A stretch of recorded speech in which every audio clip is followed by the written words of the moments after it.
व्यक्ति कोई भी काम जब तक नहीं करता जब तक उसकी अंतरात्मा गवाही नहीं देती, जब तक उसके खुद के मन से नहीं आता। मेरे पास कितनी गाड़ी है, कितने बंगले हैं, अरब कमाए करोड़ कमाए, यहाँ बैठे किसी को फर्क नहीं पड़ता। मैं सीधा बता रहा हूँ, दुनिया में ड्रग्स बेच के अरबों खरबों कमाए तो क्या हर आदमी ड्रग्स बेचने लगा? बेचने लगा क्या? दुनिया ने नकली दवाइयां बेच के पैसे कमाए के हर आदमी बेचता है क्या? तो पैसा किसी को प्रभावित नहीं कर सकता।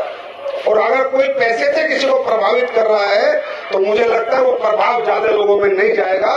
काम क्या है और किस लिए करना है और उसको करने से मुझे कितना आनंद आएगा, वो आनंद मुझे प्रभावित कर सकता है, किसी की दौलत मुझे प्रभावित नहीं कर सकता।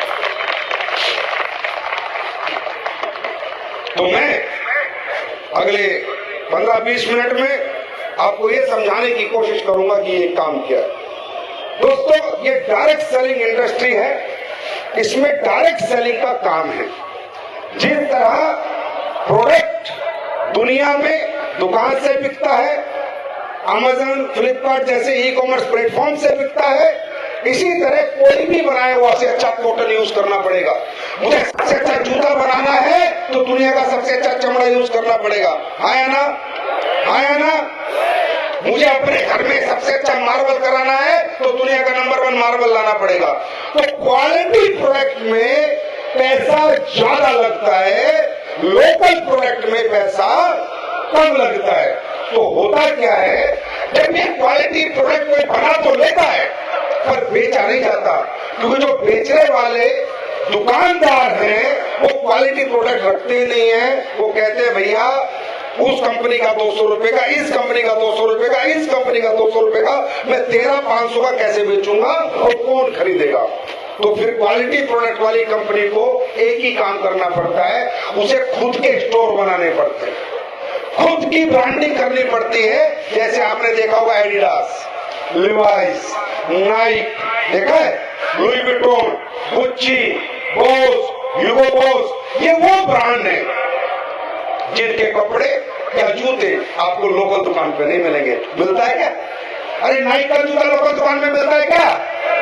नहीं मिलेगा, क्योंकि उसमें क्वालिटी बनी तो उसमें पैसा ज्यादा लगा, और पैसा ज्यादा लगा है तो महंगे बिकेगा। और महंगा प्रोडक्ट बेचने के लिए, क्वालिटी प्रोडक्ट बेचने के लिए आपको या तो अपनी दुकान खोलनी पड़ेगी या डायरेक्ट सेलिंग में प्रोडक्ट डालना पड़ेगा। बात समझ में आ गई? डायरेक्ट सेलिंग आज का धंधा नहीं है, 1895 का धंधा है।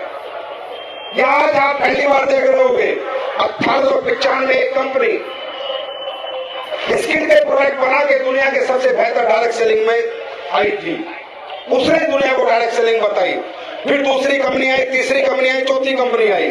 1970 से कंपनी आई है जो न्यूट्रासूटिकल बेचती है। आप बात करते हो डायरेक्ट सेलिंग की, मैं सरकार से बात करता हूँ, मैं क्या बात करता हूँ, मैंने कहा जी डायरेक्ट सेलिंग का लोगों का नजरिया गलत है, मैं सही करने की कोशिश करता हूँ। दुनिया में पहली बार क्वालिटी स्किन के प्रोडक्ट लेडीज के बेचे वो डायरेक्ट सेलिंग कंपनियों ने बेचे। पूरी दुनिया को न्यूट्रासूटिकल सप्लीमेंट क्यों खाना बॉडी में, vitamin A, vitamin C, vitamin D body में क्यों जरूरी है, ये बताने वाली company direct selling company.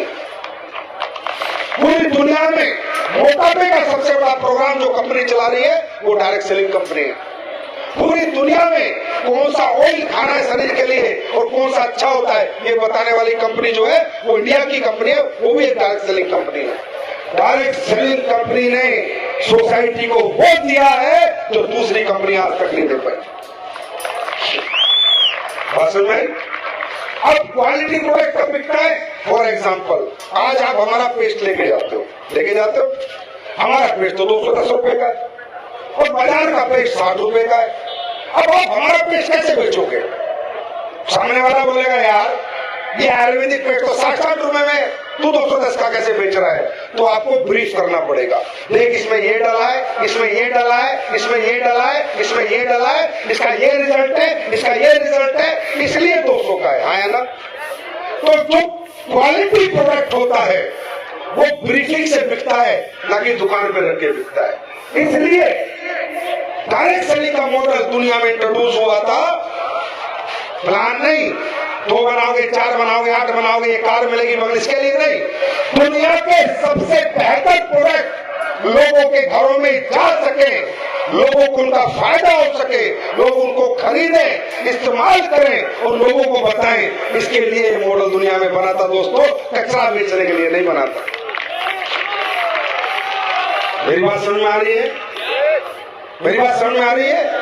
Direct selling का मॉडल, क्योंकि ये चल ही नहीं सकता, ये कंपनियां चल ही नहीं सकती अगर प्रोडक्ट में जान नहीं होगी। क्योंकि मेरे भाई, आप लोग MBA मार्केटिंग नहीं हो, BBA मार्केटिंग नहीं हो, अगर प्रोडक्ट अच्छा नहीं होगा, आपका एक्सपीरियंस अच्छा नहीं आएगा, तो आप किसी को बताने नहीं जाओगे, हाँ है ना? और ये प्रोडक्ट बेचा नहीं जाता, अपना रिजल्ट शेयर किया जाता है। जो हमें फायदा हुआ है वो बताया जाता है, और जब हम बताते हैं तो सामने वाला खरीद लेता है और हमारे अकाउंट में उस खरीदने के बाद मार्जिन पैसा आ जाता है। तो ये इंडस्ट्री पहली बात किस लिए बनी थी? क्वालिटी। क्या किसके लिए बनी थी? क्वालिटी प्रोडक्ट बेचने के लिए, जो दुकान से नहीं बिक सकता था, क्योंकि दुकानदार रखेगा ही नहीं वो प्रोडक्ट, क्योंकि 10 कंपनियों के प्रोडक्ट एक रेट के हैं और डायरेक्ट सेलिंग का प्रोडक्ट अलग रेट का है, राइट? मेरी बात समझ में आ रही है? लेकिन धीरे धीरे इसमें पैसा भी मिलता है, एक प्लान होता है, उस प्लान के अनुसार आपको रैंक, पैसा सब मिलता है। तो जब लोगों को पता चला कि एक ऐसा मॉडल आया है, तो कुछ लोगों ने इसका गलत फायदा उठाया, प्रोडक्ट साइड में हटा दिया, तो करेगा तो इतने मिलेंगे, 10 करेगा तो इतने मिलेंगे, 20 करेगा, और कहीं ना कहीं प्लान बेचने लग गए, प्रोडक्ट साइड में हटा दिया, लालच बेचने लग गए। हमारे हिंदुस्तान के भोले वाले लोग हैं, बेरोजगारी हिंदुस्तान में है, गरीबी है, मिडिल क्लास बहुत ज्यादा है, लोअर मिडिल क्लास बहुत ज्यादा है, लोअर क्लास बहुत ज्यादा है, तो लोग उन लुभावने ऊपर में फंस गए और इथिकल डायरेक्ट सेलिंग क्या होती है वो भूल गए, और अनइथिकल डायरेक्ट सेलिंग में लोगों ने कैरियर लगाना शुरू कर दिया। लेकिन दोस्तों, वो डायरेक्ट सेलिंग नहीं थी, वो डायरेक्ट सेलिंग के आड़ में एक धोखा था। असली डायरेक्ट सेलिंग कोई कंपनी करती है जो यूज के, जरूरत के और क्वालिटी के प्रोडक्ट बनाती है। अगर मैं नहीं बना रहा तो सोचो मैं भी अच्छा काम नहीं कर रहा। मेरी बात समझ में आ रही है? मेरी बात समझ में आ रही है? अभी किन लोगों के लिए बनी थी ये भी जानना जरूरी है। कौन करेगा डायरेक्ट सेलिंग, क्यों करेगा डायरेक्ट सेलिंग, कौन करेगा और क्यों करेगा, ये जानना जरूरी है। दोस्तों, डायरेक्ट सेलिंग रियली में बनी थी महिलाओं के लिए, क्योंकि जिन कंपनियों ने डायरेक्ट सेलिंग बनाई, उन्होंने सोचा कि जेंट्स तो बिजी है नौकरी में, बिजनेस में, व्यापार में, क्योंकि हर एक जेंट्स पूरे वर्ल्ड में 8 से 8 का है, चाहे वो दुकान पे है, चाहे खेती में है, चाहे नौकरी में है। और उन दिनों इतनी बेरोजगारी वाला सिस्टम से नहीं बनी थी। उन्होंने बनाई थी कि अगर किसी व्यक्ति को एक्स्ट्रा इनकम चाहिए, अगर कोई घर एक्स्ट्रा इनकम कमाना चाहता है, तो उसे थोड़ा सा जो टाइम मिलता है, उस टाइम को अगर वो इन्वेस्ट करेगा तो उसको कुछ पैसा आ जाएगा, और वो महिलाओं को मिलता था। महिलाएं जब